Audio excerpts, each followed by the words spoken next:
Okay, habang kayo'y may mga refreshments pa na binibigay, no? So habang Hello, mic check. siguro Hello. kumakain kayo o nagme-merienda kayo ay magsimula na po tayo sa ating open forum. So please lower your voice na po so that we can start our question and answer. So before we begin, request natin yung isa sa mga speaker natin na ipanalangin yung open forum natin para ipanalangin din nila yung mga kasagutan nila sa mga tanong natin. So, si Pastor Exley kasi malapit sa akin. So, si Pastor Exley muna nalangin. Let us all pray. Panginoong Diyos, aming Ama, marami pong salamat sa buong araw ng conference na ito na talagang beneficial sa bawat isa. Dalangin namin, Panginoon, na dito sa open forum na to ay masagot po ang mga katanungan at Lord, bigyan mo po kami, Lord, ng wisdom. Kami pong tatlo na tatanungin. Lord, gamitin mo po kami, Panginoong Diyos, naway maituro namin ang bawat isa sa inyong salita lamang. And Lord, I pray na talagang even dito sa aming mga pag-uusapan, ito ay maging means of grace sa bawat isa, na ma-encourage namin ang bawat isa, Lord, especially sa kanilang Christian life. Salamat po, Panginoon. May you alone be glorified. We pray all this in Jesus' name. Amen. Amen. Salamat po. Okay, para po sa open forum, so ulitin ko po, may binigay kayo, may sinulat kayo doon sa Google Forms. At yun po itatanong din natin. And magkakaroon din tayo ng open mic. So if you have questions, punta lang kayo doon, approach po yung mga mics, then state your name and your church, then your question. And also, reminder again, please be concise and direct to the point yung question. And sabihin nyo rin kung kanino nyo ina-address yung question. So sa pasimula po, ito po yung ay tanong para kay Pastor Exley, pero pwede rin sumagot yung ibang speaker natin. No? So ito po yung question, Pastor. How can we deal or should we deal with office mates who are professing Christians yet have a bad reputation in the workplace? Close and open parenthesis. Ang sabi po dito, hard to work with, does not get along with coworkers, perceived as a terror by both equals and inferiors. So, sorry. How can we deal with, sabi sa question, professing Christians then? Okay, that's mas siguro assuming mas magiging madali, no? Sana kasi professing Christian sila at mas maiintindihan nilang salita ng Diyos. If you have such opportunity to talk to your office mates, why not? I mean, that's a great opportunity. Maging objective ka lang. Right? Of course, when you talk to them, hindi yung ano yung tingin mo. I mean, maging objective tayo na meron ba talaga siyang problema sa kanyang trabaho na yung ibang tao ay nakikita na. At marahil meron ng mga nasasabi about sa profession nung kasama mo. I would say, yeah, that's a great opportunity. Sayang yun. Sayang yung opportunity kung hindi mo siya kakausapin. No? So, yeah, especially professing Christian pa yun. Right? So, there. At sige po, si Pastor Mon. Hindi, babalik ko lang yung tanong. Baka iniisip din niya yun eh. Paano kaya siya makikipag-deal sa iyo, ang professing Christian?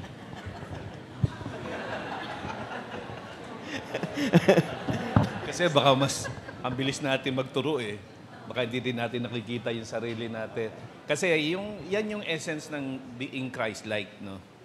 In dealing with professing Christians, kailangan pa rin yung Christ-likeness. Okay.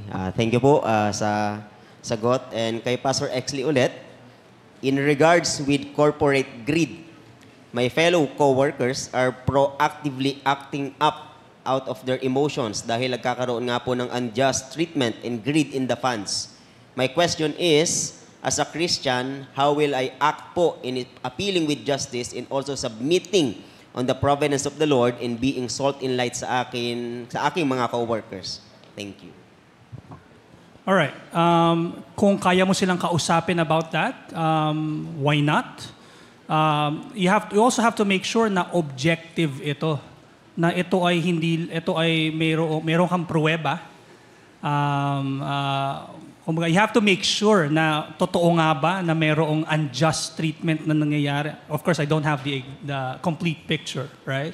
But as a Christian, we are called sa proper discernment, having knowledge about whatever factors are affecting yung greed na yon or yung unjust treatment na yon. You have to make sure na objective ka, right? Kung kunwari, ikaw ay kakausap sa mga kasama mo sa trabaho, definitely okay lang naman yon. I would even say, kung nakikita talaga na merong unjust treatment, merong HR, kung maari mo yung gawin, again, as long as objective ka at you have proof. Pero kung wala, mahirap po yun. So, May dagdag po ba? So, any question po? You can approach the microphone. So, kung may question kayo, sige po, sige po. Patulong na lang po si sister.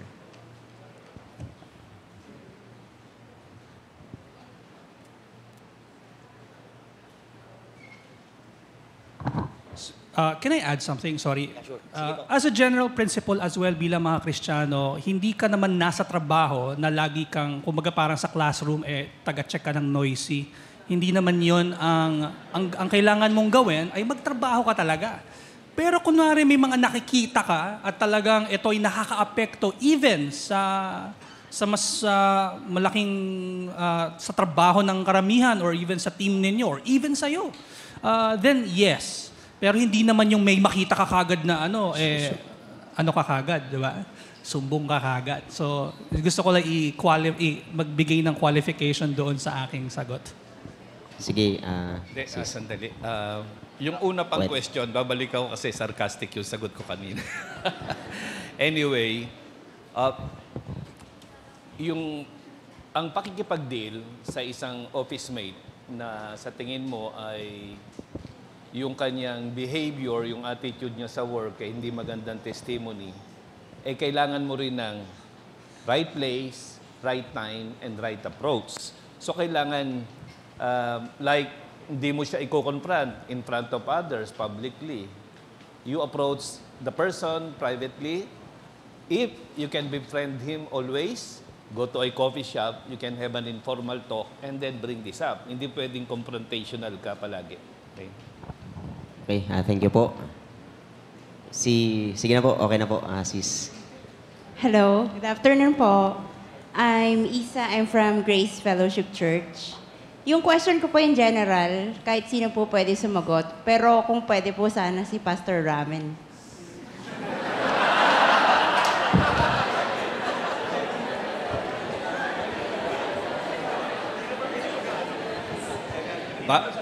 O nga parang ayaw nyo kaming dalawa. Oy. Ibibigay ko na rin yung mic ko. Medyo challenge ko lang po siya ng konti sa question ko. Question ko po, how do you deal with LGBTQ community without offending them? Parang kay Pastor Exley. Sorry, Pastor. Ikaw ang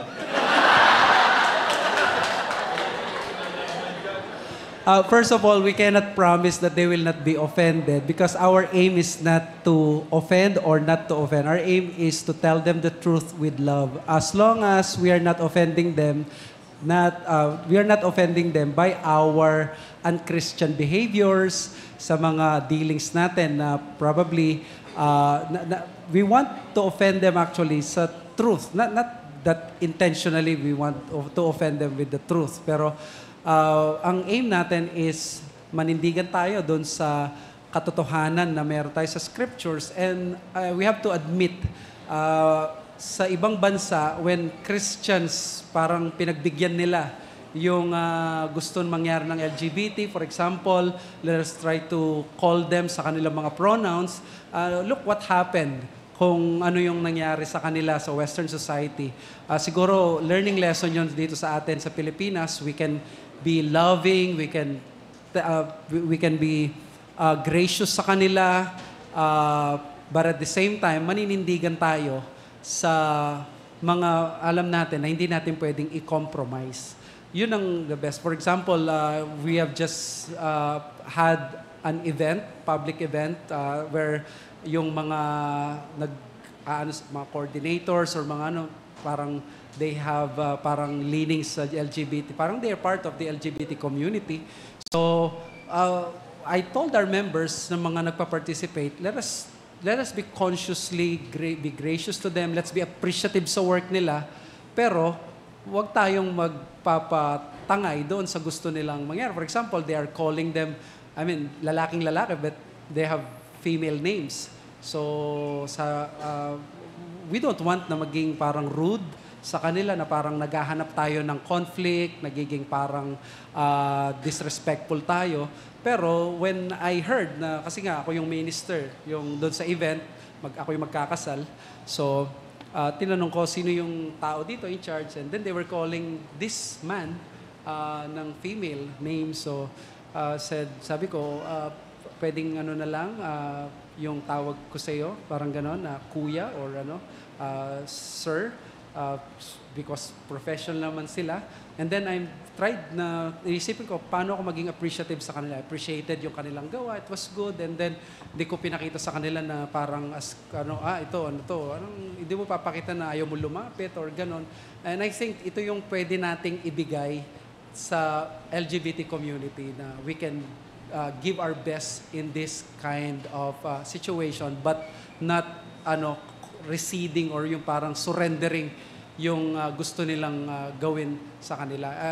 We even have a member na naghihirapan siya sa work kasi nga parang yun nga yung pronouns ni require ganun. Kaya ang ginagawa na lang niya, hindi na lang niya tinatawag na directly na lang. Pupuntahan na lang niya. Pwedeng ganito o ganyan.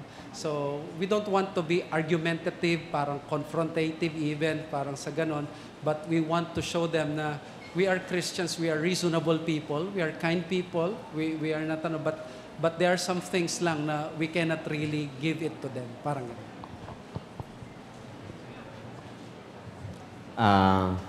Satisfied po ba kayo sa tanong? Satisfied. Satisfied daw po. So, bago po si Pastor Pao, si Brother Pao, ay dito po muna tayo sa Google Form. So, next question po para kay Pastor Exley ulit. Ano po ang mga factors para i-consider ko na kailangan kong umalis sa workplace ko? Kung hindi sagot ang pag-alis dahil lang sa ayaw ko sa boss ko or workmates ko dahil hindi sila agree sa aking faith and standpoints.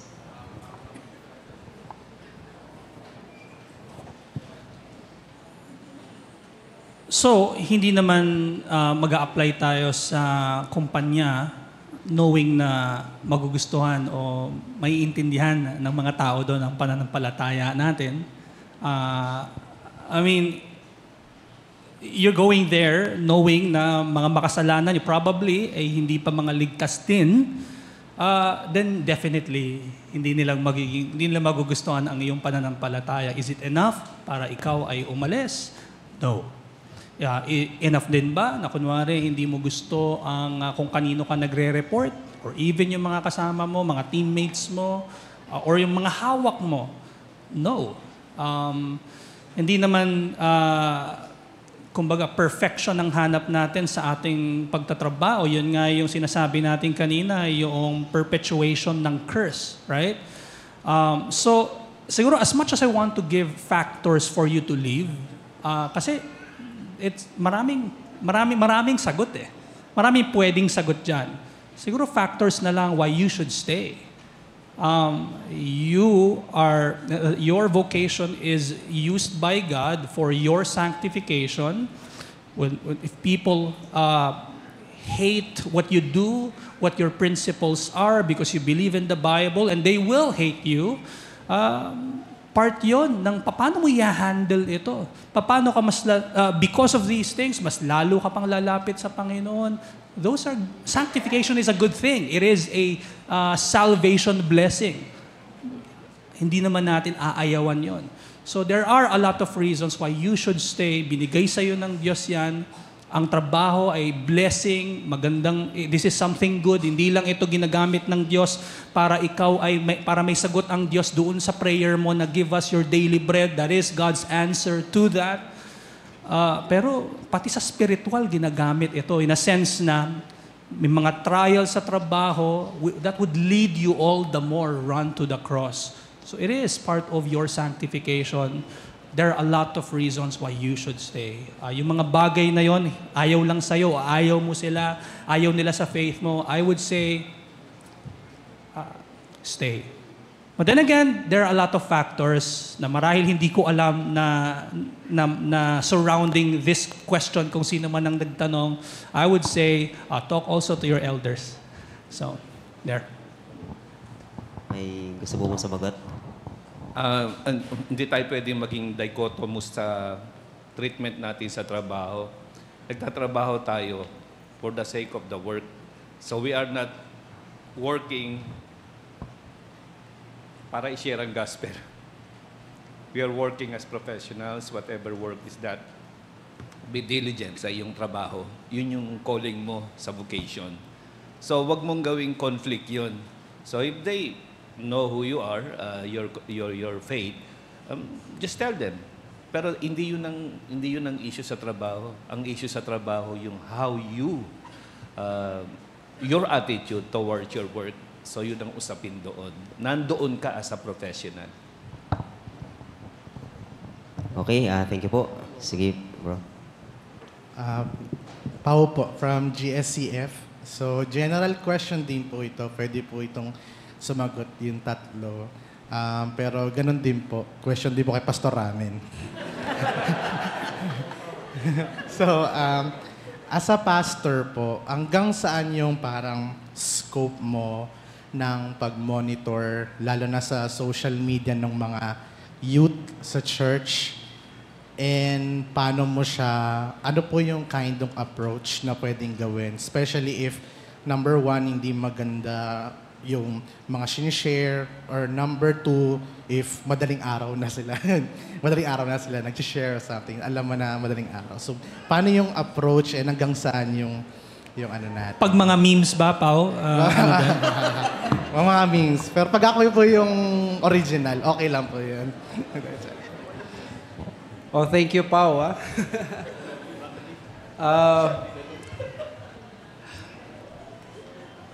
I'll just share siguro yung personal pananaw ko as an elder. For sure, yung mga elders, nag-iiba-iba yung kanilang mga pananaw.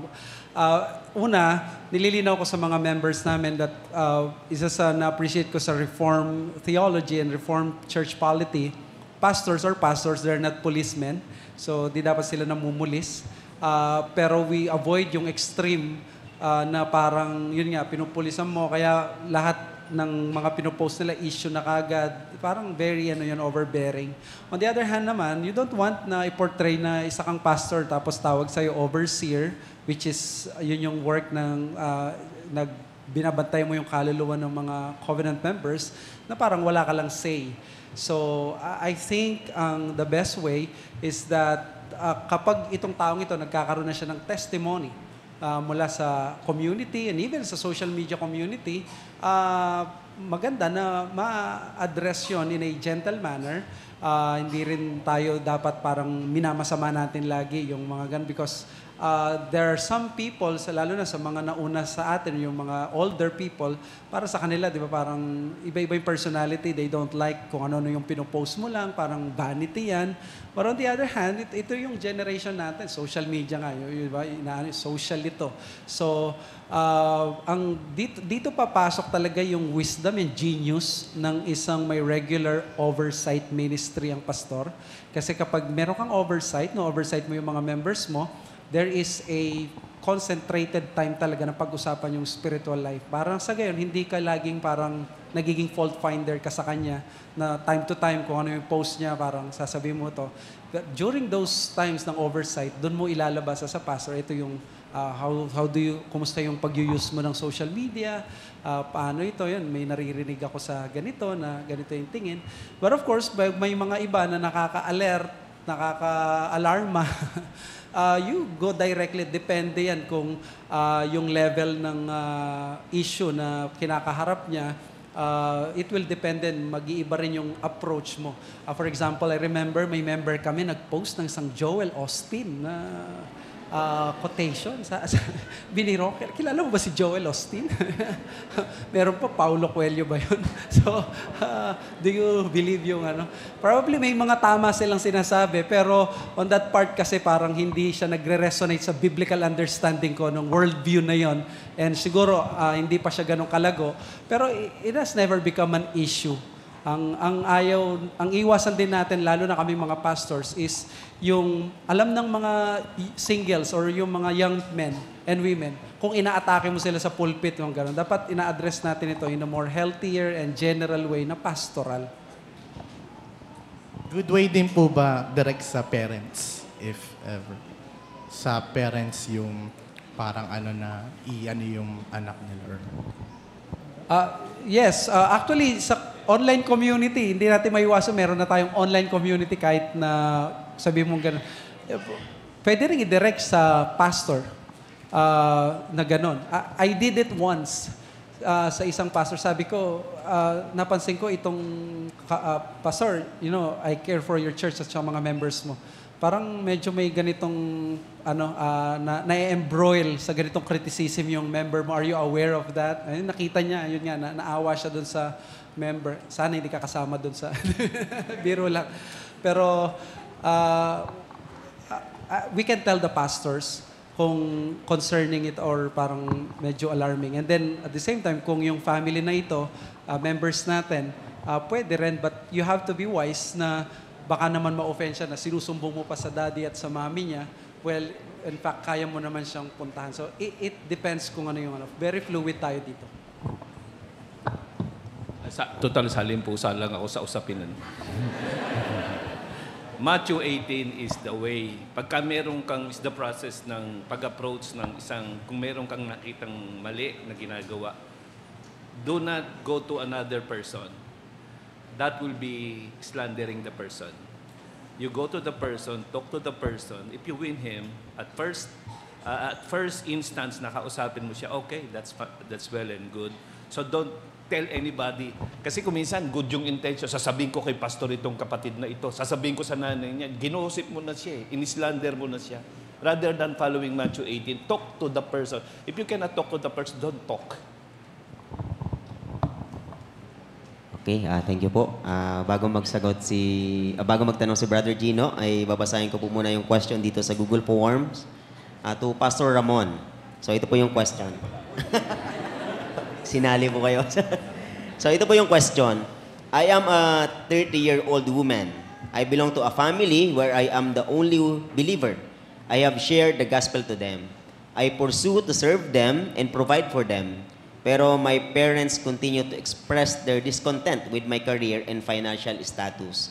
It is my passion to serve in the church, all while serving them, but they want me to go to abroad to have a better life or finances. And they express that church and ministry is just a waste of time and money.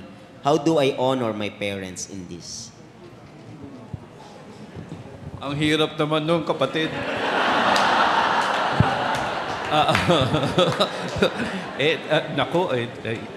Medyo dilemma yung sitwasyon mo, no?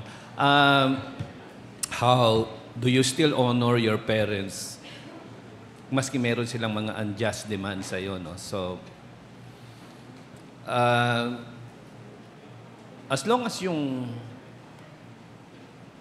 gagawin mo, it's clear sa conviction mo that it is the right thing according to the will or word of the Lord, now you stand for that. So, pero kung pinagagawa ka ng isang bagay na alam mong hindi dapat, hindi mo gagawin, so manindigan ka sa harapan na I don't think that's dishonoring your parents. That is simply telling them yung iyong paniniwala sa isang bagay. Pag sinabi natin dishonoring, hindi natin sila sinusunod doon sa mga tama nilang gustong gawin natin. Legitimate, madalas yung gusto nilang mag-abroad kasi doon mo maiaahon sila sa kanilang kahirapan Sa'yo sila nagpipin ng hope para maibangon mo sila. Now, it's now up to you. Pwede mo i-consider na magsakripisyo ka na sundin yun. As long as you go to a place na may church pa rin. Pero kung against yun sa'yo dahil sa conviction mo, gusto mo mag-serve din naman sa Panginoon sa church, sa local church mo, then you just tell them. Nung naging Kristiyano ako, ang sabi ng tatay ko sa akin, nagsasayang ka naman ng oras mo. Pag linggo, maghapon ako sa church, sasabihin ng tatay ko, alam mo, kung nag-part-time ka dito sa mga pamasahero, may mga pamasahero kaming taxi noon tsaka mga jeep. May pakinabang, kumita ka pa. Waste of time, nagpupunta ka sa church.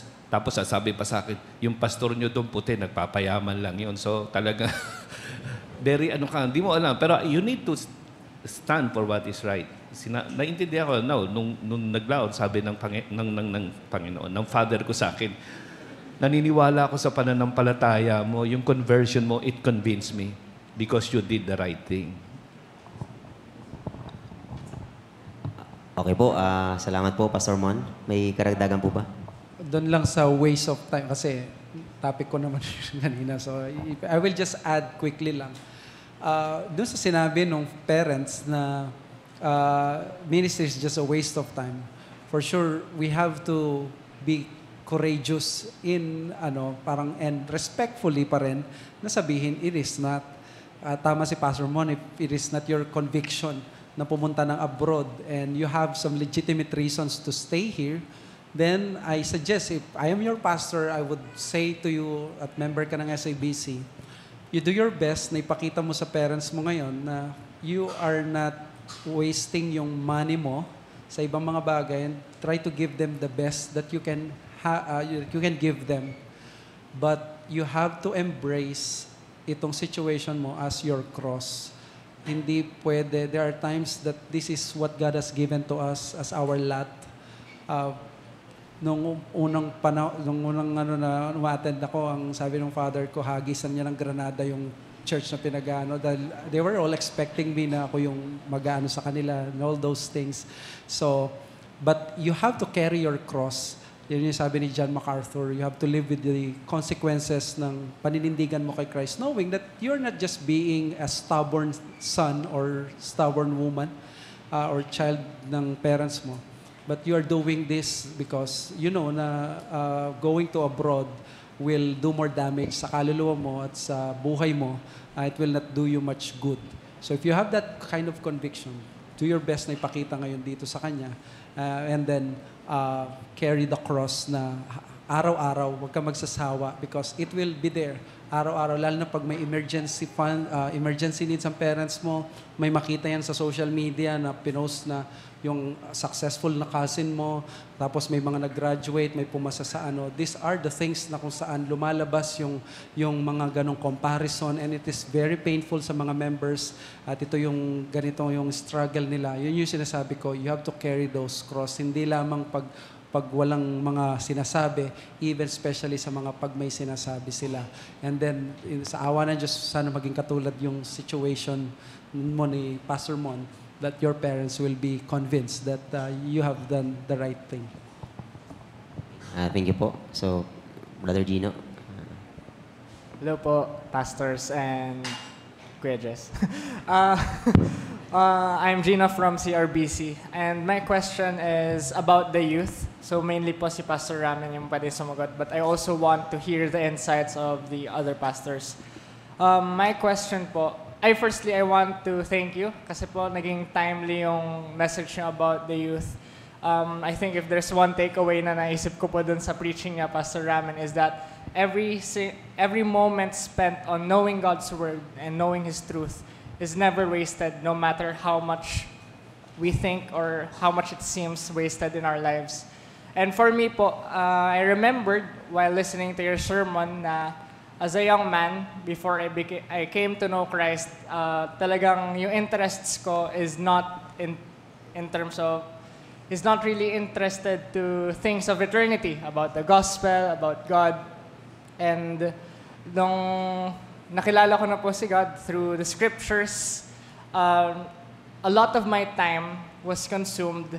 And ang nangyari po for me as a young man nung na-receive ko po yung gospel is that much of my time ay parang nag-miss out ako sa friends ko, sa school ko, parang hindi ako masyado nakapag-focus sa school. And for me, naging burden yun sa akin na, bakit ganito, Lord? The moment that I knew you, the moment that I received the gospel, ay biglang magkakaroon ng backlash na it's like the whole world is against me. It's like I really missed out a lot in life and naging burden po yan sa akin. So your sermon was very affirming for me as a Christian now, na parang trusting na everything that God does in our lives is by providence and may purpose siya dun. So my question is mainly for the youth na what approaches or activities can we do as a church for the youth, knowing that whenever we invite them, whenever we evangelize them, ay meron talagang masasacrifice na time that they will spend with their friends, and yun nga yung business culture na involved sila. Ano po yung practical advices na mabibigay niyo po for the youth and for us as a church? Para follow ko lang yung para sa labas? Yes po, mainly to evangelize po. Yung mga youth sa church or sa labas? Yes po. Yes. Isa sa peculiarity ng Reformed life ay dati we thought na kailangan nating i-abandon yung maraming mga trabaho natin para magkaroon tayo ng maraming time sa activities. The G12, ganyan ang reklamo ng mga yung umattend sa amin at naging member na namin. Sabi niya, pag ginawa ko to yung mga puro activities in reaching out, mawawalan ako ng trabaho, mawawalan ako ng negosyo. And he was right.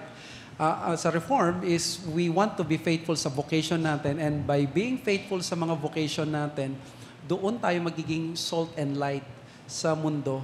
I mean, we can have some activities sa church natin, but our main teaching, kung mapapansin mo, every sermon is not calling us, let's have some activities, let's have some... Ang kailangan talaga natin is let's go to our work faithfully, diligently, maging salt and light tayo to the point na yung mga coworkers natin makikita nila that there's something in us, yung Lordship ni Christ, it makes us so different. At ganun din sa pagdating sa mga kaibigan din natin or even sa school, ganun din. Yun yung pinaka-main natin. But of course, bonus na lang dapat yung mga activities na pwedeng gawin ng church. We can have some informal fellowship at dito.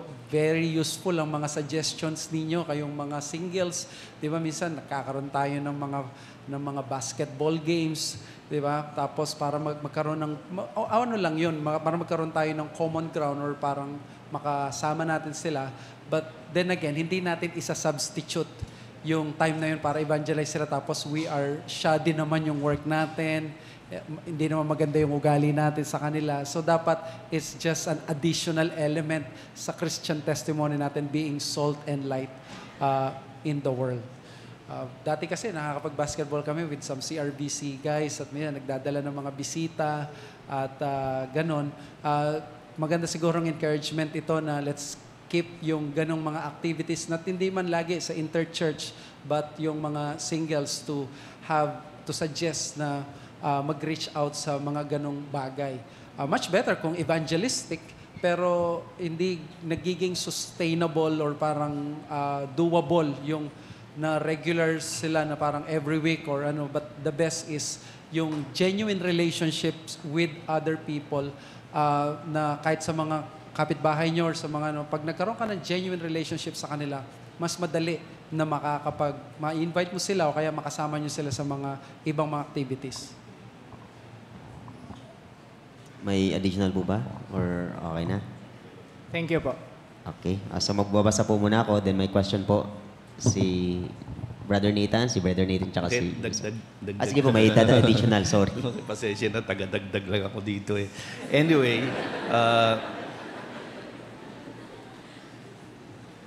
it should work the other way around, Pag naging Kristiyano ka, dapat maging good son, daughter, student, worker ka.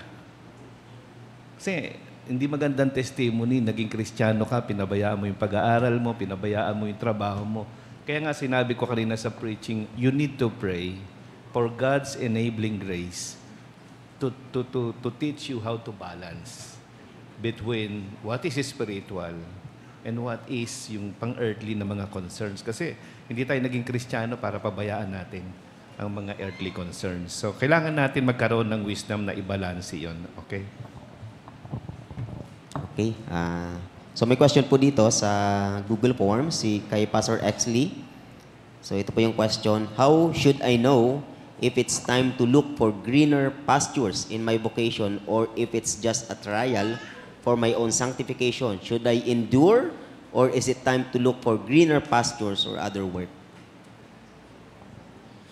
Is it inherently sinful and bad to be in a greener pasture o kunwari trabaho na mas maayos at mas malaki ang iyong kita? Sinful ba na nandun ka? Of course not. Right? Hindi rin sinful na mas malaki ang iyong compensation dito sa bago mong trabaho. Sabi nga ni Pablo, I know how to be brought low. I know also how to be abound. Right? Whether you are rich or poor, what's important is your contentment. So nandun ako sa evaluate natin. So nothing wrong to look, especially if providence tells you, if the divine providence of God tells you na, teka, you have what? 12 children, kung plano mo mag-12 tribes, parang maraming anak. Tapos hirap ka, right? At obviously, hindi kaya ng current mo, right? So hindi ba't wise na, okay, baka kailangan ko nga maghanap. So wala namang masama doon. Siguro ang challenge sa atin ay magkaroon lang tayo ng proper evaluation ng mga hearts natin. Nung nandun ka na sa bago mong trabaho, nandun ka ba para maghanap muli ng panibago? So parang hopping, ganun ba ang iyong heart and mind? Greedier pasture na yun, parang ganun na ang dating. Greedy na, no? Kasi hindi na sapat itong nakuha mo ngayon, gusto mo pa ng marami. Yun yung kailangan nating i-evaluate. Okay? So, yes, kung ikaw ay nagkakaroon ng difficulty sa iyong trabaho, part yan ng trabaho eh. Hindi naman perfect ang trabaho natin. Part talaga yon at part yon ng sanctification mo. Again, hindi necessarily yun kagad ang rason para ikaw ay maghanap ng greener pasture. But you have to evaluate yourself. Are you always looking na hindi ka content at all? So yun yung mga kailangan nating pag-isipan. So. Sige po. Now, pag-issue natin, wala namang kasalanan na maghangad ng mas magandang trabaho or to go abroad for a greener pasture. Ano? Now, I think 3 things to consider pagka iniisip mong tumaas ang iyong posisyon or go abroad. First, is it necessary? Is it good for you?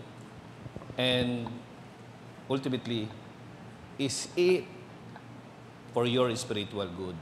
Yun yung dapat mo sagutin eh.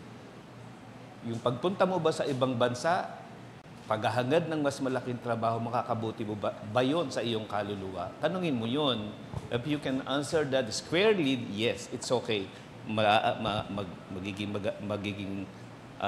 mabuti pa naman akong Kristiyano, maski pumunta ako sa ibang lugar, dead well and good. Pwede mong gawin yun. Okay, Brother Nathan. Hello, my name is Nathan. I'm from CRBC. My question is, do you think we should have a serious discourse on how our technologies, especially electric technologies, alter our psychic habits in institutions, seeing that the printed word has been peripheral and no longer central to culture? You want me? Pwedeng Sorry. Do you think we should have a serious discourse on how our technologies, especially electric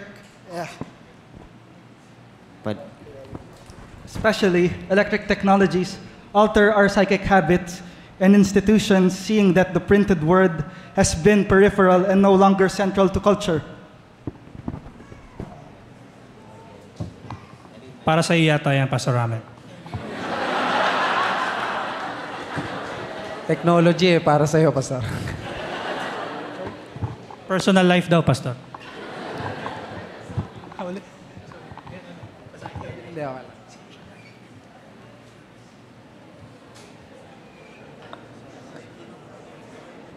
Nalaliman sila Nate sa ano mo, sa tanong mo kaya.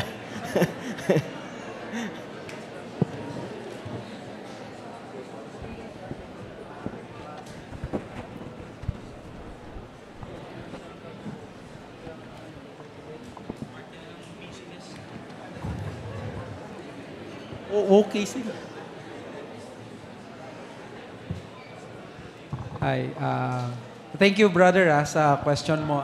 Nagkakagulo na kami dito. It's a tough question. Yung issue kasi dito, yung mga... Kasi nga, yung printed world daw, hindi na siya parang no longer printed word. Printed word. Has been peripheral and no longer central to culture. I think ang issue dito is our worldview of creation. So how do we see yung gift ng creation at anumang advancement ng technology, the reformers saw it as a positive blessing mula sa Panginoon. But since we are in an imperfect world, these blessings can be perverted by sin, which means pwedeng i-abuse ito. For example, nung panahon na yon, yung book is a modern technology and we have embraced it. Dati nasa parchment, scrolls ang Bible. But when the book came, naging okay siya. Katulad rin ng digital age ngayon. Nawawala yung mga iba sa printed at nagiging blessing ngayon itong mga ganitong bagay. But as a Christian, dapat makita natin that this is not just parang technology na neutral or yung tabula rasa. There is always an agenda of evil na pwedeng pasukan, not only, di ba, yung institutions natin, universities, yung education, lahat, pati yung technology. It can be used against sa Christian principles and even yung agenda ng Diyos o ng kingdom of God. So, I think the best dito is that sa ating iglesia, we should continue yung ganitong conversation at maging rooted ang mga members, especially mga singles na exposed sa digital age at lalo na yung AI, di ba? Last time nagkaroon kami ng forum sa GMA about yung paggamit ng AI sa mga sermons and we reject yung ganong issue because we see na habang blessing ang AI, sa mga ibang bagay, it is causing a lot of damages sa mga ganun ba. It's the same principle that we should apply na in this world, dapat maganda man yung attitude natin, but we should not be naive na hindi ito pwedeng gamitin para i-advance yung godlessness sa mundong ito. So dapat maging rooted tayo sa theology ng Bible sa loob ng iglesia at magiging practical na lang yon, outworking ng ating theology. Sa madalit salita. No, technology is a blessing from the Lord. Sadly, technology can be used for evil. Kaya kailangan ng serious discourse. Magtuturo ka daw. Mag-concern, mag-take advantage din tayo sa RCM, yung Bible study nila, ina-address nila yung mga issue ng AI, digital age, yung mga bagay na ito. Nandyan yung mga taga-GBC. So, we should continue yung ganong ministry. So, salamat RCM sa ministry ninyo. Alright, thank you. Okay. Next question po, pero dito muna sa Google Forms. To all speakers daw po ito. Ito po yung question. For the family po ito, what's your advice or thoughts sa mga family na not really in a good situation, like a family who is verbally abusive o physically abusive, persecuting him or her sa faith, not allowing sa church gatherings? What will be your advice? Then next question po, sunod ko na rin po yung question niyang una, ay pangalawa, ano po yung worst case scenario you can think of na someone should move out sa family environment na meron siya ngayon where he or she can no longer be with them and show or pursue Christ-likeness sa kanyang family?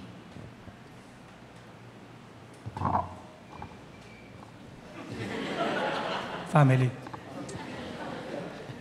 Yung unang question muna, no?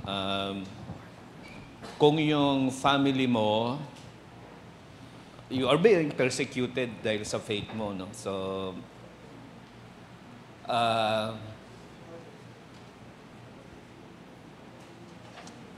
una sa lahat ay nagsisimpatize ako sa'yo.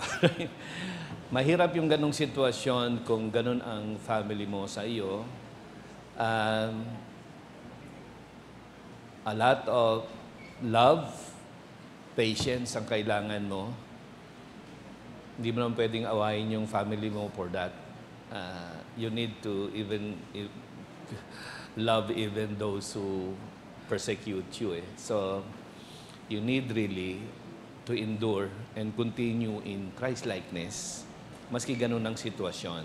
Okay? Yun yung una. I'm sure everything happens according to the providence of God.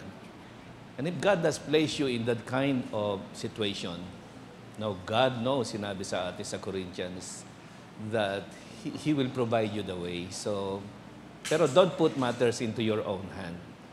Keep praying, keep enduring, be there as a Christian, and really, the thing is not dependent on you, it's dependent on the Lord. Kailangan mo umasa, manalangin para sa Kanyang tulong sa ganong mahirap na sitwasyon. Okay? And then, escaping, living, running away is not the solution also. So, kailangan mag-isip kang mabuti,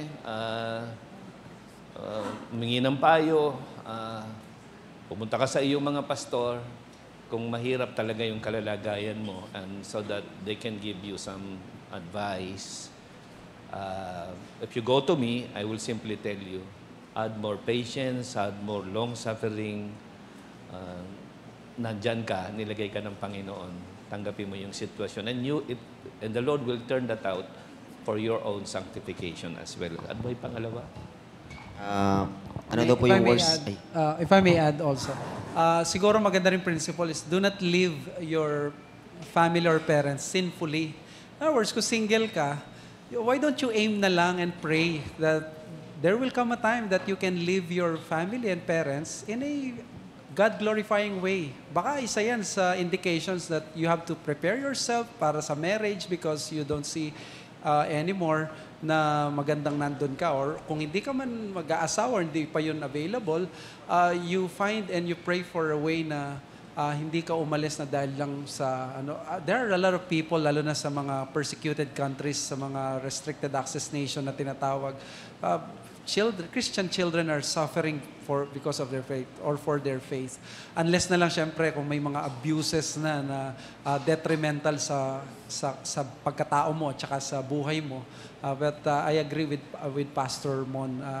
The best, isa kasi sa naging ko rin sa personal ko is that yung nakita ko, kasi ako yung first Christian sa family namin, while I was not that persecuted heavily, pero nakita ko na mas nag-yearn ako yung sa sinasabi ni Pastor Mon kanina sa preaching niya na you aim for a biblical family. Mas nag-aim ako doon, mas na-attract ako doon, then I prayed na sana i-grant ng Diyos na magkaroon ako ng ganun. So, I think that's a good prayer din sa mga nakakaranas ng ganun sa kanilang family. Thank you, Pastor Raman. Kasi pagka may danger for you in staying, danger. Danger talaga sa'yo, physically or even spiritual. Pag nandun yung danger, I think justifiable if you are going to leave your family. But as long as there is no danger, you're simply persecuted, I think you need patience and endurance. That is your cross to bear. Okay, salamat po sa mga kasagutan. And bro, you can ask your question. Okay po. Hi, I'm Daniel from Agnus Dei Reformed Baptist Church. Okay. My question is about divorce. So, ask ko lang po yung view ng Reform about sa divorce, particularly divorce when it comes to wife beating. So, ang alam ko kasi sa Bible, correct me if I'm wrong, na there are only two provisions when it comes to divorce. One is sexual immorality, the second is abandonment of unbelieving spouse. Yung question ko is about sa wife beating, so nambubugbog ng asawa. So my question is, allowed ba siya sa Reform view? And if so, are they allowed to remarry? Yan po. Hindi lang sasabihin ko. Hindi kasi covered ng mga lectures yun. Namin so, yeah. Ibang usapin ng divorce eh. Anyway, sasagutin ni Pastor X-Lay tanong mo. So iba-iba naman kasi yung paniniwala. Even sa Reformed community, merong mga differences when it comes to their view. Merong mga tinatawag na permanence view na sinasabi na wala dapat talagang divorce and remarry. Meron namang, ako personally, and marahil iba ang view ng karamihan, and I respect that. Ako, as long as biblical grounds, may tamang grounds, which is yung sexual immorality at yung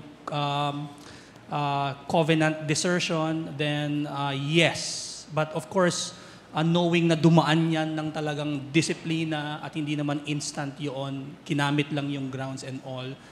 Personally, yun ang aking view, and then open for remarriage. Yun yung view ko. Pagdating sa pagbubugbog, may mga theologians din na kinakount nila yon doon sa covenant desertion.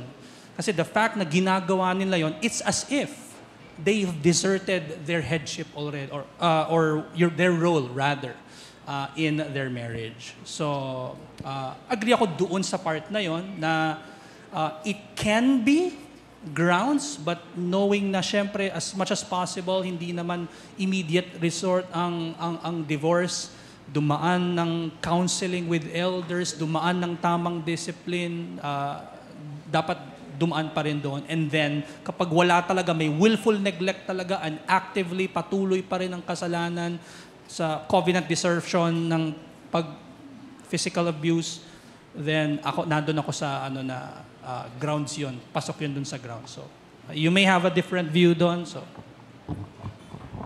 Hindi. Biblically, ang Panginoon mismo allowed divorce. No? Merong grounds, immorality, adultery, ground yan for divorce. It is allowed, sabi ng Panginoon. Dahil sa hardness ng puso ng mga Jews, inallow ang divorce. So, biblically, allowed ang divorce. Whether yung abuse also can be a ground of divorce. So, iba-iba nga yung interpretation doon. But I believe with Pastor X-Lay, it's actually tantamount to, if there is an abuse, violation of the sixth commandment, thou shalt not kill, because it's tampering on the image of God. Doon, dahil binubugbog yung asawa. It's a covenant breaking, so it can be a ground as well as an extension doon sa qualification na immorality as ground. But I think even abuse can be a ground for divorce. Thank you po. Okay. Bago po magkatanong si sister then si brother, may question po dito, Pastor Ramen. Regarding po sa paggamit ng aming strength wisely, gusto ko po sanang itanong if ang pagkakaroon ng work na graveyard shift ay wise or not. Since ang design ng Panginoon for us is to sleep and take a rest during night time, and somehow harmful ang pag-upuyat o graveyard shift po. Yung mga iba members namin nagpaalam na graveyard shift sila, kaya umuwi na, kaya humingi ng sorry, hindi na nila naabutan hindi na nila nakuha ito. I don't think it is sinful. Although, syempre, sa mundong ito, there are some better situations. Pero knowing sa Book of Proverbs na dahil nga pumasok ang kasalanan sa mundo, there are some situations na hindi natin mapipili, and we are left with whatever na nandyan sa providence ng Diyos. So, as long as nagagawa mo, na-fulfill mo yung work mo at saka yung calling mo, yung vocation mo, I don't see it na sinful. Ang better lang siguro, pag nakita mo nag-take toll ito sa health mo, because graveyard shift is not for everyone. May mga iba na magiging mahirap ito. Yung iba sa inyo, zombie, kayang-kaya nyo, go. Pero kung magkakaroon kayo ng good opportunity at magkakaroon ng evaluation, may mas, yun nga, greener pasture na makikita mo, it would benefit your soul and yung health mo, you have to try it and you have to consider it. Tama si Pastor Ramen, ano? Kasi yung pangalawa kong anak, ever since magtrabaho siya, maski nung nagpa-part-time pa siya sa anong kapihan yun? Starbucks.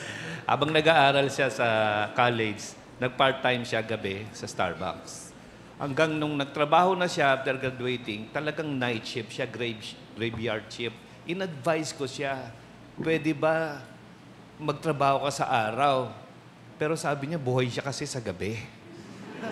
Parang nocturnal siya eh. Ang hirap eh, no? Mas buhay siya sa gabi. Sa umaga, tulog siya. What can I do with that? So, yun yung kanyang, nakita niyang assessment niya sa sarili niya. So, if you can help it, magtrabaho ka sa araw, mas maganda. Kasi yun yung normal talaga eh. Oo. Pero, kung talagang ikaw naman ay buhay sa gabi, wala tayong magagawa. Magtrabaho ka sa gabi. Okay.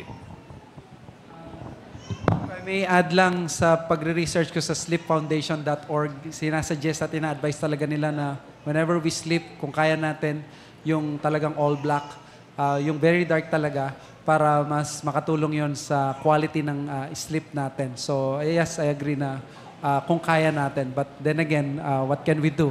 Nandito tayo sa mundo na hindi naman natin kaya piliin lahat ng mga gusto nating gawin, di ba? Okay, thank you po. So, sige po, sister. Good afternoon po. Precious Kelly from Dizon Reformed. Yung question ko is for Pastor Exley regarding critical race theory. In contrast po kasi with yung isang theory na binigay niyo po, yung queer theory or gender expression and gender equality, ganyan.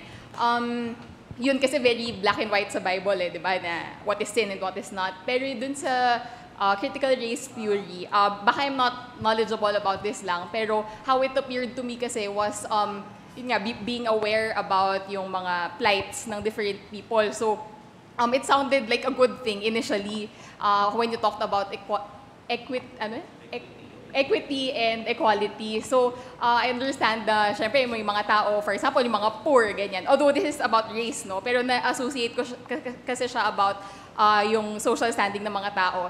And given na meron tayong different footing, ganyan, syempre, other people need a voice talaga para marinig sila. So, yung question ko is, where do we draw the line between being a Christian na we should take a step back, hindi tayo dapat nakikisali sa bandwagon, and drawing the line between yung being a responsible citizen na aware about these realities. Yun po. All right. So,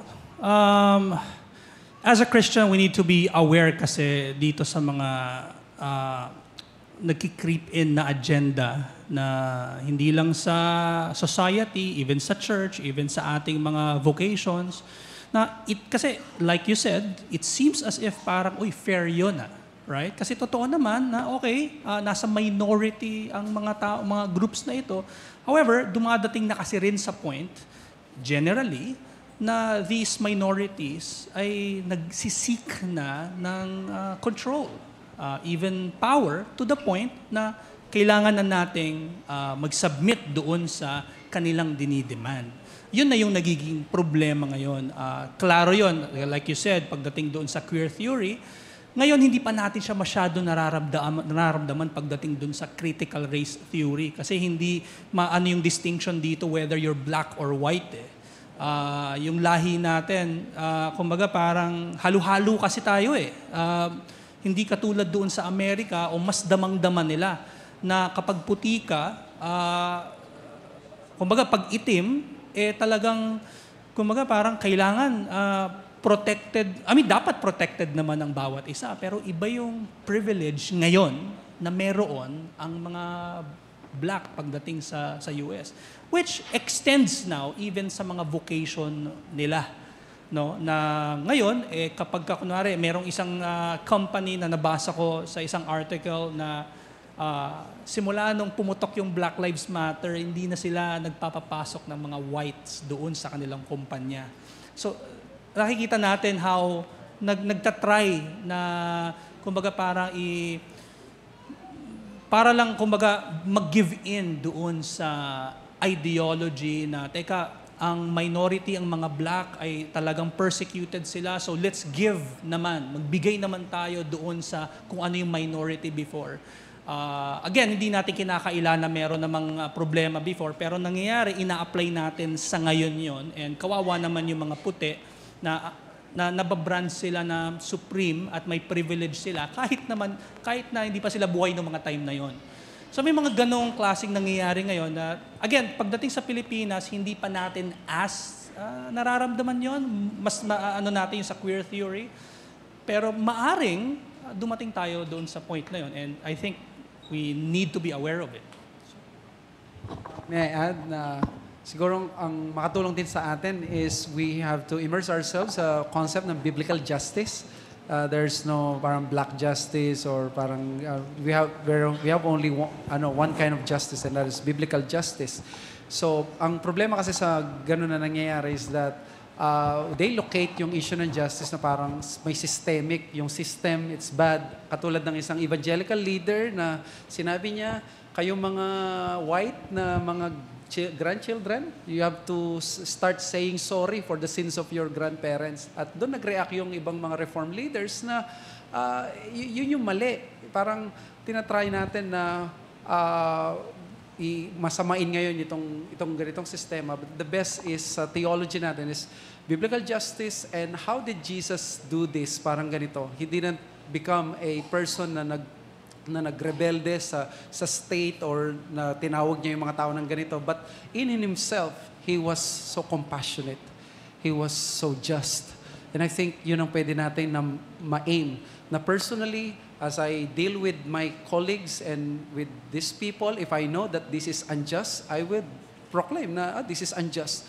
I will not just say na unjust yung sistemang ito or gano'n, but the mere fact na ganito, para magkaroon tayo ng testimony din na this person is not just really parang against siya sa mga, against siya sa, nagiging bulag siya sa injustices na because personally, he believes in justice. He's a compassionate person, but at the same time, he is just sa mga ganitong bagay. I think that's more doable sa atin.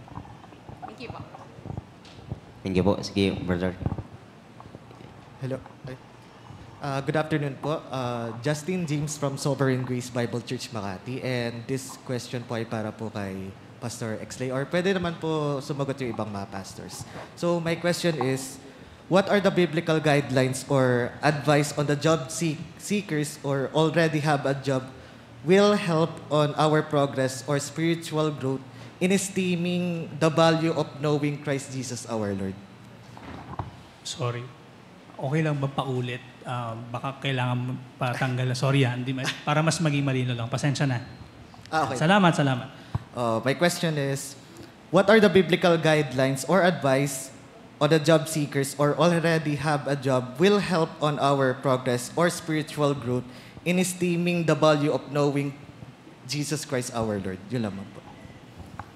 I'll try to rephrase yung question mo just para lang maging tama yung sagot ko sana. Tama ba na ang question mo kung may mga guidelines na pwedeng gawin ang mga job seekers para sa kanilang spiritual growth? Tama ba? Yes po. Tama po. Okay. All right. So primarily you don't seek for a job for your spiritual growth. The jobs, vocations can be used by God for our sanctification. But the spiritual growth, malinaw yun sa mga letters sa New Testament, Ephesians 4, ang growth ay nangyayari sa equipping. Doon talaga. So, kapag tayo ay nasa church, echo ko yung sinasabi ni Pastor Ramin sa kanyang lecture kanina, we must be equipped, we must engage in the means of grace. Doon talaga nangyayari yung spiritual growth. In fact, even nga ang taong walang trabaho ngayon. Just, kunwari lang, probidensya ng Panginoon ay wala siyang trabaho. Hindi naman sa dinidesire niyang wala siyang trabaho. Pero, lagi niyang ini-engage ang sarili niya sa channels or sa means of grace. Merong spiritual growth doon. So, hindi yung trabaho ang hahanapin ng isang job seeker para sa kanyang spiritual growth. Ginagamit ng Panginoon lahat ng aspeto ng buhay natin kasama doon ang trabaho para sa sanctification natin. Pero kung spiritual growth, kasi walang growth kung walang feeding of the word. And the feeding of the word is not really found in the job. Makikita yon sa private means, but most importantly, primarily sa corporate. Thank you po. Okay.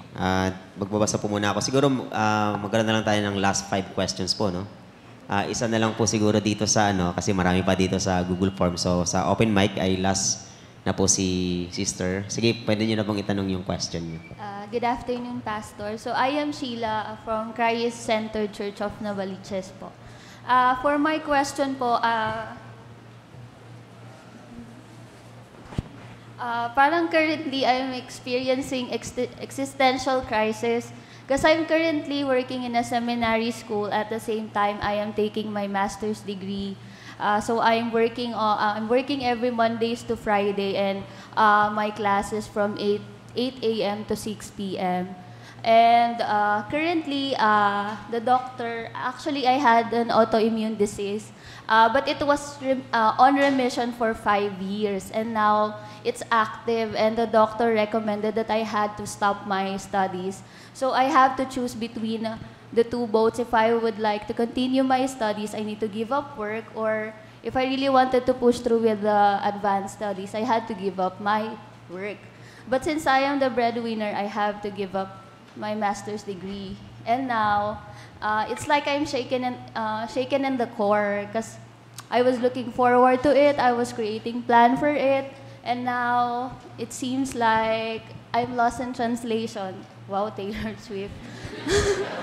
So it's like, Lord, what will I do now? How do I move on from this? I just met with my doctor last Tuesday. So it seems like, oh Lord, what will I do now? So my question is, how do you really know? How do you really seek God's direction for your life? Especially during this time, I invested so much time. I'm on my 2nd year. So my master's degree is for 3 years. So I'm almost finished. And then I have to stop. So it's like, oh, did I wasted 2 years of my life for nothing? So how do I really seek that? Oh, this is the Lord. This is one of the tasks the Lord wants me to do po. Thank you. Part of our sanctification is to sometimes for the Lord to allow us to see yung mga years natin are wasted. It's a very humbling experience, but it is part of sanctification sometimes because under the wise hand and planning and counsel of the Lord, there's no really wasted moments sa Kanya because according sa Romans 8:28 and 29, if you're a Christian, all those things will work together for your good. At ang pericope nun ay nagsimula sa verse 18, which is yung suffering. And part of this yung suffering.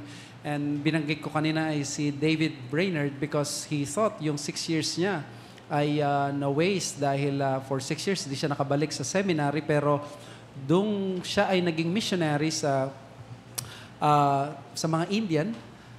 Doon siya mas na-unleash yung kanyang pagiging godly, mas na-exercise sa pagiging pastor sa mga taong hindi nag-aral at gano'n. Mas na-unleash yung godliness niya. Si John Bunyan, yung greatest book after the Bible, bestseller, yung Pilgrim's Progress, was written when he was imprisoned for 12 years. So, in other words, ang Diyos ay inaalaw niya yung mga bagay na ito. And part of that is mararanasan natin sometimes we really think na ito ay wasted. But ang maganda sa Christianity is that we are also commanded na hindi lang dapat tayo titingin sa present, but we have to think yung ganitong mga movements ng providence ng Diyos. Kasi nga, sabi nga ni Flavel, providence are like Hebrew letters, they ought to be read backwards. So, tingnan natin, wag lang yung 1 year or 2 years, but 5 years or 10 years looking back na very clear sa akin kung yun lang. At kung may iba pa, syempre mag-iba yung advice ko siguro, may mga iba pang mga factors, but knowing na may endanger yung life mo at yung health mo, you have to choose. Will you pursue ito? Mapahamak ka, at kung mapahamak yung health mo at yung family mo, baka mas malesen yung years mo sa paglilingkod. But how about itong i-sacrifice mo nga ito at being subject, natanggapin mo, this is the providence ng Diyos ngayon sa'yo. I think God, sabi nga ni Samuel Rodriguez, whatever God ordains is always right. So, press on, sister. Okay, thank you po. May karagdagan po ba, Pastor X? Kapatid, i-echo ko lang, trust mo yung providensya ng Panginoon. It's not as if God does not know what's happening to you. God exactly decreed and ordained it. He is there for you. He is with you. Trust His sanctifying grace in your life. Trust His providence. In fact, yung ganda ng Romans 8:28, nagpapakita lalo na mahal ka ng Diyos despite the situation. So, ayun lang. Thank you so much po. Ikidagdag na rin. Okay, take that as God's providential dealings with you. Okay? And God knows what is best for you. Because all things work together for good to them that loved Him. And hindi wasted yung iyong spent na 2 years, no? Hindi wasted yun. Take that as something that God has provided for you that you can use. Even now in other areas na where you can serve Him. Hindi lang naman yung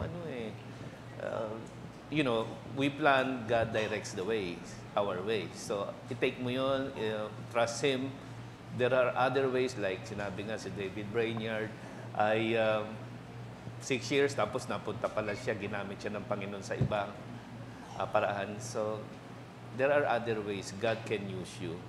So, wag kang manghinayang. God knows what is good for you. Thank you po. Very helpful po. Salamat. Thank you. Next question po, dito po sa Google Forms for Pastor Mon. What is the biblical explanation for the biblical role of a wife being a homemaker as her primary sphere? How is it necessary in a biblical family? And regarding the biblical role of a husband as the provider of the family, would it be a sin for the wife if she earns more than her husband?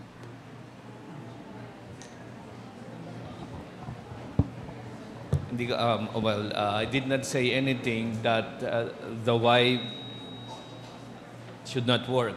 Kasi sinabi ko nga in Proverbs 31, although ang primary sphere ng happiness and contentment ng wife ay home. Yun kasi yung sinabi Pero pwede siyang mag-augment ng para sa provision ng pamilya. And sometimes, mas malaki pa yung kinikita ng asawang babae sa lalaki. I don't think that's wrong. Providentially, kung yun ang ginawa ng Panginoon. But, kung yung dahil mas mataas yung sweldo ng babae sa lalaki, that becomes sabihin ng babae, look, I'm earning more than you. You should submit to me. That's now becoming sinful, no? So, hindi pwedeng ganun. If it is affecting your relationship because the wife is earning more than the husband, that becomes a problem. So, kung providentially you accept that yun yung situation, well, walang kung sino yung mas dapat masunod kasi ako yung mas maraming kinikita sa family. So, ang kasalanan lang naman sinabi nga ni Pastor Exte, yung idleness. Kapag yung lalaki umaasa lang sa babae, yun ang malaking kasalanan. Dagdag ako, siguro kailangan mo ding tingnan na, so tama yon na hindi kasalanan kapag ang babae mas malaki ang sahod. Hindi ibig sabihin nun, ni-usurp na niya ang authority ng kanyang asawang lalaki. In fact, marahil, by the way, ang babae also called as a sharer of provisions, Titus chapter 2, older women must teach the younger women to work at home. Sinasabi doon, Proverbs 31, nakikita natin doon na nag-work naman si Proverbs 31 woman, although under siya ng authority ng kanyang asawang lalaki. So, walang problema na siya ay mas mataas ang sahod. Ang kailangan natin maintindihan is that hindi niya yon sahod. Pera nila yung dalawa. Wala siyang, kumbaga hindi natin to titingnan na okay, sahod ko to, akin to, pera ko to. Hindi natin i-combine ang ating pera tapos magba-budget. Dapat, right? Dapat hindi yung may private ngayon, sariling desisyon niya, gagastosin niya to, tapos hindi alam ng asawa lalaki. Hindi po ganon. Yung oneness nyo kasama ang material. Maliban na lang sa inyong pananamit. So yun lang. Okay. Ka-qualify ko lang din, ano? Kasi baka dito, sabihin ng mga lalaki, okay lang naman pala, kung makakapag-asawa ako, mas malaki sweldo sa akin, ano? Pipili ko yung mas malaking sweldo sa akin. Mas maganda yun, ano? So what I'm telling you right now, guys, men, work harder. Para mas malaki naman ng sweldo mo sa magiging asawa mo, work harder. Okay? Huwag mong hayaan. Kasi a situation na pagka naging permanent yung arrangement na mas malaki yung sweldo mo, 10 taon, 15 taon, 10 taon, nasa ilalim ka na. Baon ka na. Irreversible na ang situation. You will be forever under the support of your wife. Kaya kailangan, work harder, men. Huwag nyo hayaan maging permanent ang ganong situation. Work harder. Kung dumating yung time, pwede nang mag-resign, mag-give up na yung asawa mo sa trabaho niya, well, mas good yun.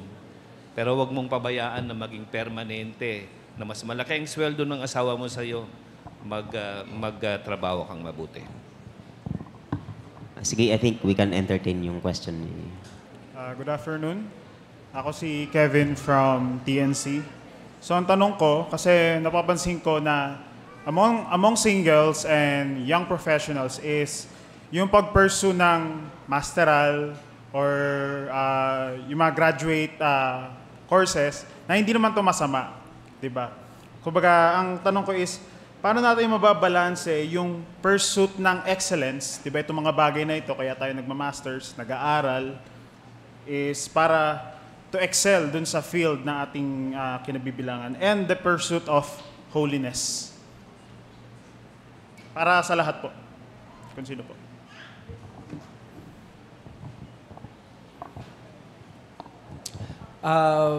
Sa lesson kanina ng yung last challenge ay exactly yun yung issue, di ba, na we have to make sure na we are not really aiming na mawalan tayo ng pagkakabisihan. It's just na i-remind natin na sarili natin, why did God create us? And our creaturely purpose is to have communion with Him and glorify Him. So, I think nandun yun yung priority mo ng calling mo. Ano ba yung calling mo? Kung tinawag ka ng Diyos, nasa isang pamilya ka na breadwinner at may mga ganito kang ginagawa for your family, so, ang gagawin mo siguro, katulad ng nangyari kay sister kanina na she has to choose yung health niya. So, kumbaga, she has to forgo doon sa master's degree na pangarap niya, bagamat walang masama doon. Pero nga, ang priority na niya ngayon ay ito. So, ikaw, you have to evaluate yourself. Ano ba yung priority ko ngayon? Mag-excel ako doon sa mga priorities ko. Hindi masama, sabi ko rin kanina na si Jesus, hindi niya ginawa ang lahat. In the sense na hindi niya pinagbigyan lahat ng mga pupunta sa kanya because may certain mission siya. So dapat maging mission-oriented din tayo.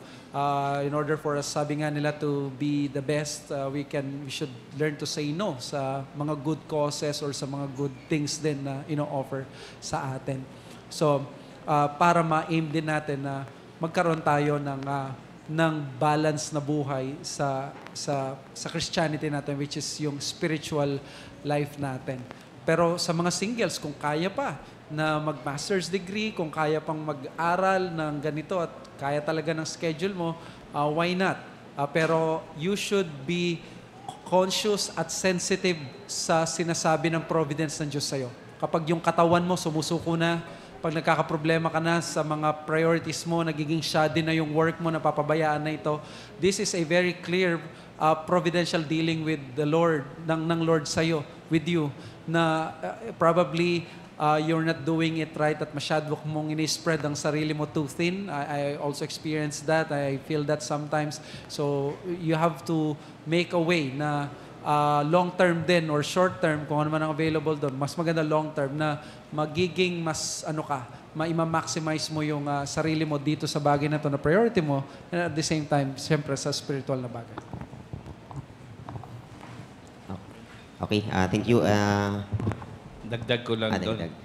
Kasi ang crowd naman natin mga singles. As long as you are singles, make the best. Kung kailangan mo mag-master rally, advance yung career mo. Kung kailangan mo mag-doctorate as a single, gawin mo yan ngayon. As long as hindi ba apektuhan ang commitment mo sa church, sa Panginoon, do that now. Pag may asawa ka na, it will be difficult to do that.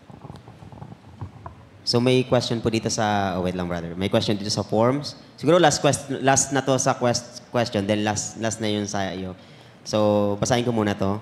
As a church leader, how do I minister to a new believer who has a strong woke and feminist idealism?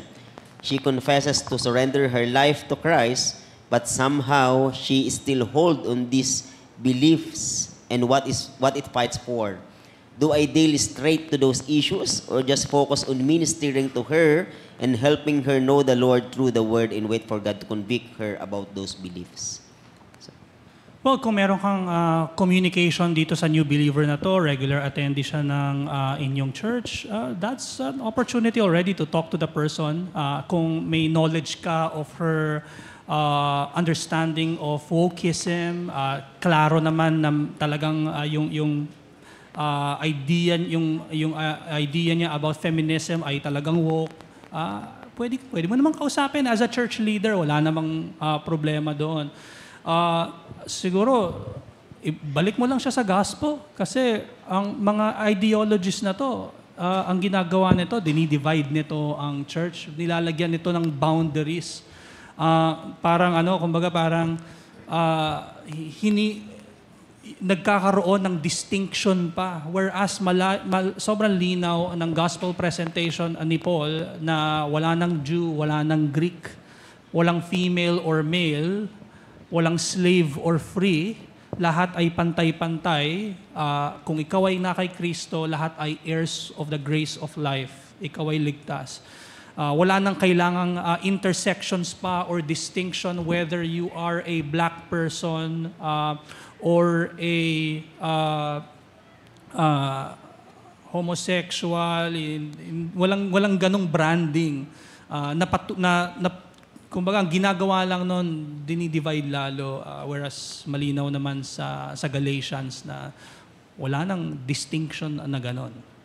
Okay? Lahat tayo ay descendants ng ating, descendants daw tayo ni Abraham as per Paul sa Galatians. So yun, babalik ko siya sa gospel. Yun ang ginagawa ng gospel. Na it truly unites the people of God. So, if I may add lang din, X. Dito ma-appreciate yung isang healthy church, covenant community. We have to be patient sa mga new Christians, lalo na yung immerse sila, galing sila sa mga evangelical churches na tinotolerate yung feminism, tinotolerate yung mga ganitong mga theory. Kaya hindi rin natin sila, hindi mo natin pwedeng madalhin basta yung kasalanan nag-take yung deep ang roots niyan sa tao. Dito maganda yung lagi mo lang siyang paatinin, be faithful sa church, lagi siyang nandun. Ang kailangan mabago dito yung kanyang worldview eh. At yung worldview, hindi naman mababago yan for some few months. Makikita mo talaga mababago yan tuwing nakikinig siya ng sermon at yung buhay ng isang healthy community na covenant community niya sa iglesia. Okay, thank you po. Sige po, last question na po. Pahabol, Pastor. Sa kay Pastor Exley, good afternoon. Yung sa conclusion niyo po kanina, sa Matthew 5:10-12, that blessed are the men who are persecuted with righteousness. Kasi po, siguro advice, Pastor, kasi paano ang very clear naman dun sa sumunod na verse na rejoice and be glad kapag pinipersecute ka. Ang sinasabi ko naman na persecute dito, hindi yung talagang pinipersecute ka na too much. Parang bullying na sasabihin na sa coworkers po ito na wag mong lapitan yan because he is a Christian or marami siguro makaka-relate dito na sabihin ng mga workmates mo, huwag mong biruin dahil Kristiyano yan. So, siguro advice kung paano mo i-deal yung ganitong situation sa mga co-workers mo po. Sorry, you're asking for advice if ever. Merong, let's say, bullying po, parang persecution na rin po yun eh, na pag sinasabi ng mga ka-workmates mo na wag mo siyang lapitan kasi Kristiyano yan.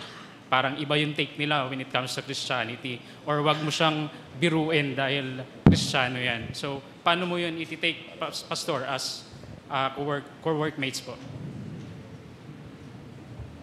Right. Excuse me po pala, kasi sabi doon nga na rejoice and be glad. Nasa atin na yan eh, kasi alam natin sa Bible na even Jesus Christ pinersecute.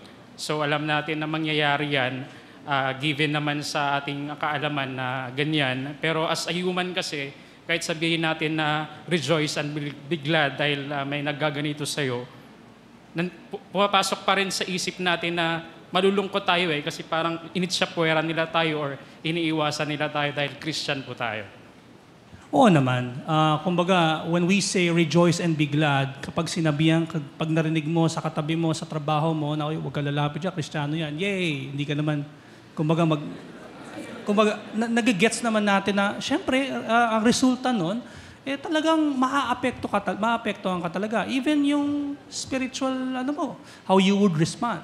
Pero ang ganda kasi ng mga assurance na to sa Matthew 5 na nagsasabi sa atin na despite the challenges, there is a reason to rejoice. No? Hindi naman ibig sabihin na at that moment, okay. Kasi tao tayo at makakaramdam talaga tayo ng emosyon. Meron tayong mga emosyon at malulungkot talaga tayo. Totoo yun. Pero ni-encourage tayo ng Biblia na meron tayong rason para, kumbaga, mag-go through such persecution. Una, ang Panginoong Diyos ay dumaan din dyan. Tapos maganda pa yung sinasabi sa James. Consistent kasi. Sa persecution, consistent yung New Testament call sa atin. James chapter 1 verse 2, count it all joy. Right? Count it all joy, my brothers, when you meet trials of various kinds. Various kinds, that may involve, yung kagaya kapatid ng iyong in-example kanina, or probably much, much worse, right? Pero iisa lang yung challenge sa atin. Count it all joy. For you know that the testing of your faith produces steadfastness. Dun papasok yung sinasabi natin na ginagamit kasi yan ng Panginoon sa sanctification mo. Which tells us, ano ang motibo ng Panginoon for permitting such trials in our lives. Genesis 50:20, even though evil ang mga trials na to, God meant it for our good. And that good is our sanctification. Ultimately, bakit joy ito? Kasi itong sanctification, anong hangganan nito? To mature manhood, sabi sa Ephesians 4. Sabi sa Ephesians 1, for us to be holy and blameless before Christ. Then that's something yun yung rason natin to rejoice. Kasi kaya nangyayari ito para matulungan tayo ng Panginoon na maging kawangis ng kanyang anak. Okay, just to add, yung sinabi kasi sa Matthew 5, sinabi doon na blessed are you when you are persecuted for my sake. So sinasabi mo maski na yung parang bullying ito because you are a Christian. Pero binigay doon yung dahilan kung bakit ka pwedeng be glad. Sinabi doon, rejoice and be glad. Anong sinabi doon? Bakit? Hindi dahil ikaw ay pinapersecute. Rejoice and be glad, for your rewards in heaven is great. Yun yung rejoicing mo. Ibig sabihin, when you are being bullied, persecuted for your faith, nagkakaroon ng affirmation that you are a believer and you are a partaker of that great reward in heaven. Doon ka magre-rejoice, not because you are being persecuted, but that you are being affirmed as one who has this promise of great reward in heaven. Thank you, Pastor. Pero maliban po doon, sabi ko nga, nasa isip na natin yung rejoice and be glad. So meron bang action na pwede nating gawin sa kanila o iwasan sila or what? Sabi ng Panginoon, mahalin natin ang ating mga kaaway. Isa doon sa pwedeng implication ng ating pagmamahal sa kanila ay ipagdasal natin sila. Part ng cultivation of opposite grace, yung instead of hating them, actually, kakausapin natin ng Panginoon, Panginoon, ligtas mo sila. Yun yung magandang, kasi inaayos din nun ang ating mga puso, ina-align ng prayer natin yung will natin sa will ng Panginoon. So,